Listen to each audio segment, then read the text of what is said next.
It's already happened. The moment is already locked in history. The celebration ended, the city moved forward, but the one person whose name is attached to the whole thing still hasn't stepped forward and said a word. Think about that for a second, because the silence you're seeing right now is speaking louder than any headline, any interview, or any song that came out this year. Listen, I honestly wasn't even planning on covering this story. I wasn't.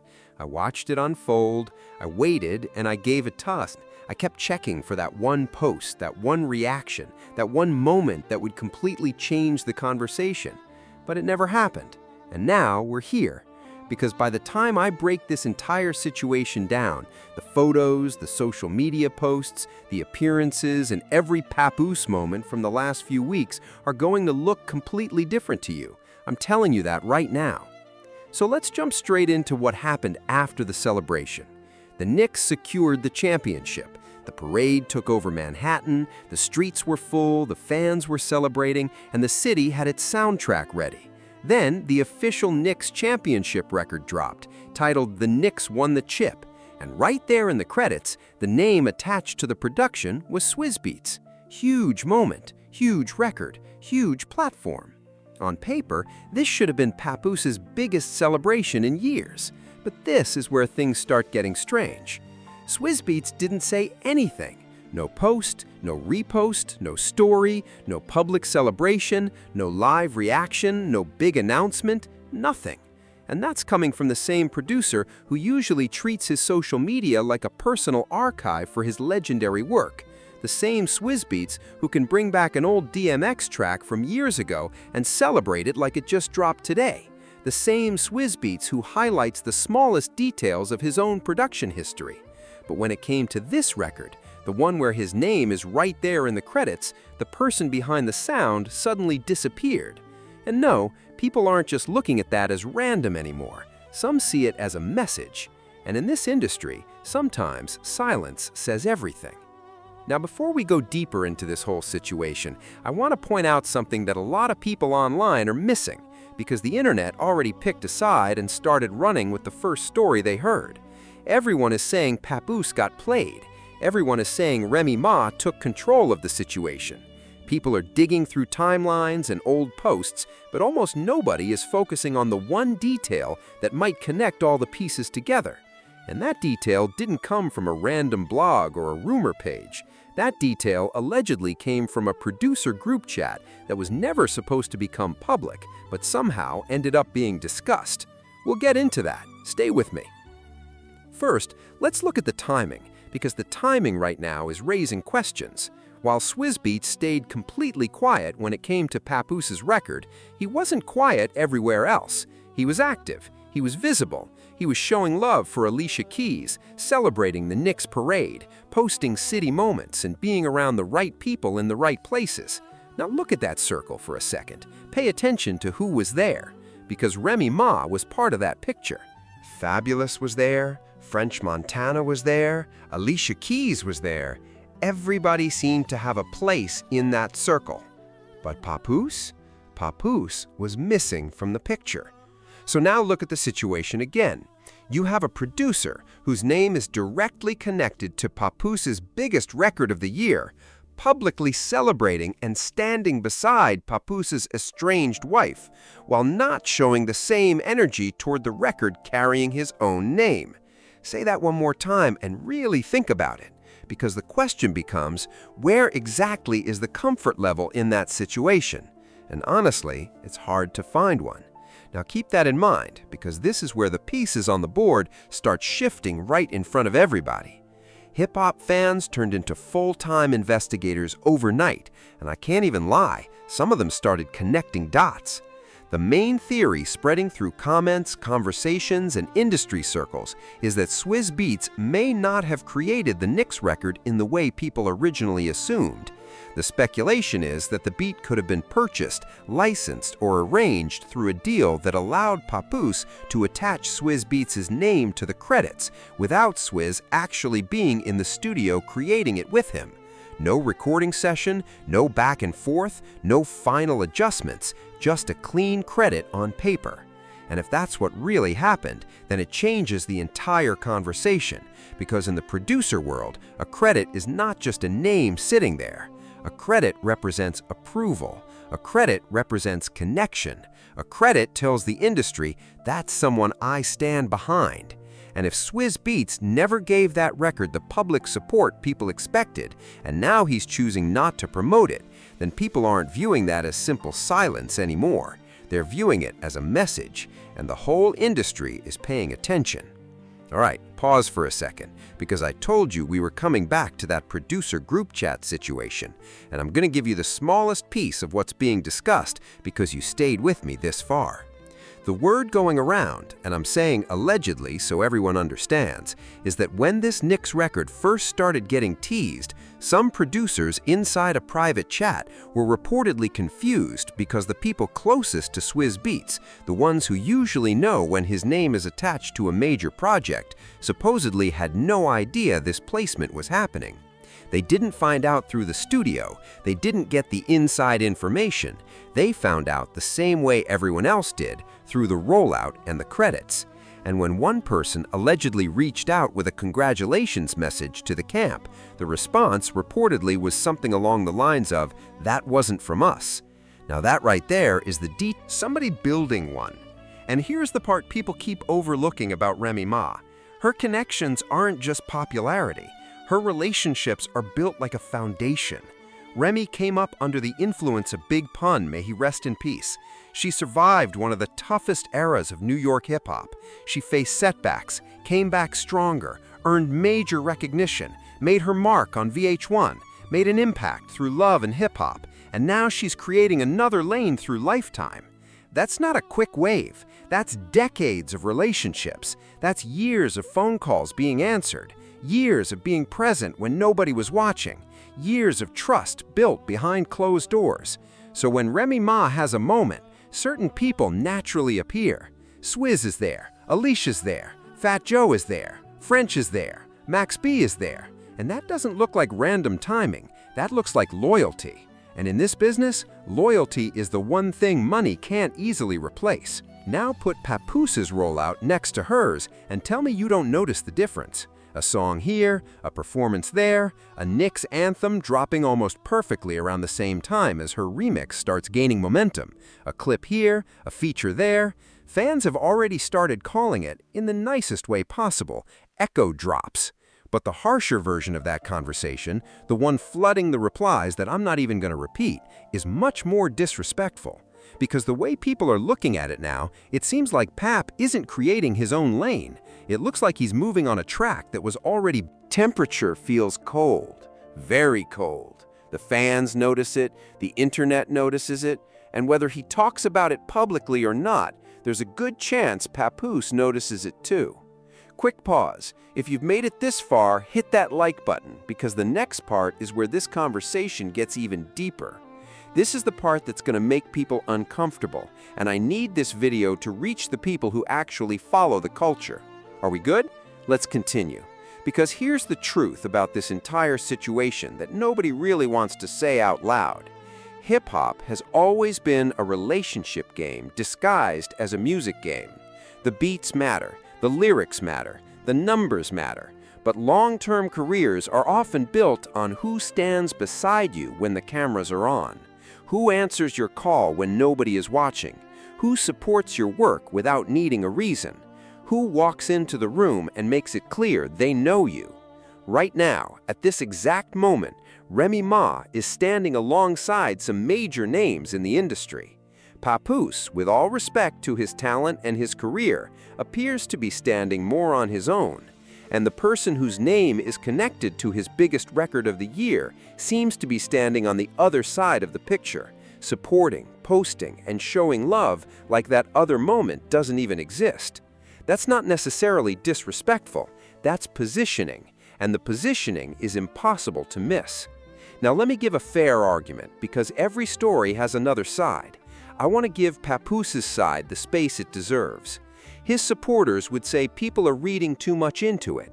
They would say Swizz Beatz is simply busy. He has major responsibilities: Alicia's projects, business moves, creative work, family commitments, and countless things happening behind the scenes.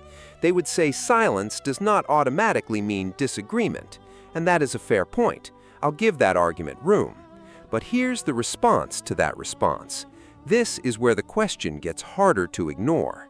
When Swizz works with major artists, he usually shows love. When he creates legends, he highlights it. When he is connected to a big moment, his platforms usually reflect that. His social media has almost become a timeline of his own production history. So the question becomes this: why, in 2026, on a New York championship anthem that fits his brand, his city, his culture, and his timing perfectly, is this the one record where he suddenly doesn't have anything to say? Why is this the one record where the schedule suddenly becomes too busy? Run that question back through the room one more time, because every time you look at the situation, you keep landing on the same conclusion. Random chance is not really how Swizz Beatz moves. Timing and strategy usually are. Now step back with me for a second, because this story was never just about one song. This is part of a much bigger picture. A bigger story about the difference between someone who spends years building relationships and someone who may have watched some of those connections disappear along the way. Right now, at this exact moment, Remy appears to be the person building bridges. Papoose, based on the public view of things, seems to be standing on the other side of that bridge. And let me make something clear. This is not me saying Pap has no ability. That man can rap. Talent has never really been the question. He has lyricism, he has a catalog, and he earned the reputation of being one of the strongest mixtape artists during an era when that title carried real weight. The reported Jive Records deal, worth around $1.5 million in the late 2000s, was a real moment. The attention was real, the ambition was real. But attention fades, momentum slows down. And when the spotlight moves, the thing that keeps an artist standing is not just the bars, it's the people who still answer the phone. That's what we're watching happen in real time. We're watching the relationship map. We're watching who responds when the call comes in. Remy reaches out to Swizz. He's there. Remy reaches out to Alicia. She's there. Remy reaches out to Fat Joe. He's there. Remy reaches out to French Montana. He's there. Remy reaches out to Max B after his return, and he's there too. Now, I'm not going to sit here and pretend Papoose has no network, because that wouldn't be fair. He has one. But the network that is visibly showing up during this Knicks championship moment, that's where the conversation changes. And in today's world where appearances matter, who shows up is often what people remember.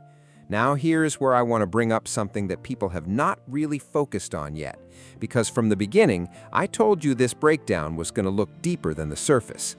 There is one moment from the celebration that the internet hasn't fully analyzed, and once you notice it, it becomes impossible to ignore. In the carousel Swizz posted, there's a quick frame, almost like a passing photo, where Remy Ma is laughing, Alicia Keys is celebrating, French Montana is posing, and there's a noticeable open space beside the group, a very obvious space. People online started zooming in on that exact area and asking the same question: who was supposed to be standing there? Nobody answered. Swizz didn't explain it. He didn't tag anyone missing. He didn't address the empty space. He just allowed the picture to exist. An empty position in a championship celebration photo, a missing piece with no name attached. And in an industry where every picture is carefully chosen, every angle matters, and every post tells a story, an empty space is rarely just empty. Sometimes the silence around the picture says more than the picture itself. You can decide what name belongs there. I'm not going to force it, but you already know what people are thinking. Now, let me add one more piece, because this rabbit hole goes even deeper. Look at the timing. The celebration post went live during the same 48-hour period when Papoose's Knicks anthem was entering the streaming conversation. Same window, same attention cycle, same New York spotlight. Two moments competing for the same audience, but only one of those moments received the full push from Swizz's platform. One got the amplification, the other was left sitting there. And trust me, the people covering the culture noticed. Every blog, every media page, every person watching industry movements saw what got boosted and what didn't. Because in hip-hop, people read behavior, they study moves. The industry watches actions the same way investors watch patterns. Quiet can send a message. Public support can send an even bigger one. And right now, people are looking at Swizz's actions and asking what they mean. Think about the effect that has on radio. Think about DJs. Think about playlist editors. Think about the people deciding what gets the big push and what gets forgotten. A Swizz Beatz repost carries weight, sometimes more weight than a huge marketing check, because it represents credibility, it represents a cosign, and that cosign appears to be going toward the Remy circle, not toward the record carrying his own name. Read that again and ask yourself how that situation looks from the outside, because from where people are standing, the numbers are not adding up clean. And before I let you go, I already know what some people are going to ask. They're going to say, but what about the family? What about marriage? Are you turning a business situation into something personal? And that's a fair question, so let me answer it clearly. I'm not inside their home. I don't know what happens behind closed doors. I'm not sitting at their dinner table. I'm not looking through private conversations. I'm not reading personal messages. What I'm looking at is the public record. And the public record is the only thing the outside world can judge. And based on what's visible, it looks like Swizz Beatz has been showing support toward one side more than the other. That is not a personal conversation. That is a professional one. And in this business, professional moves usually come down to professional reasons: money, loyalty, legacy, catalog value, future opportunities, placements, touring, long-term relationships. A producer at Swizz Beatz's level does not attach himself to moments randomly. He moves with purpose. He connects himself to what he believes will continue growing. And right now, from the outside looking in, Remy's momentum is undeniable. The remix is gaining attention. The Lifetime project is creating movement. The Fat Joe float moment reached millions of people. Those moments are building. Papoose's anthem, regardless of the talent behind it, does not appear to be moving at that same level right now. And in this industry, momentum is the currency.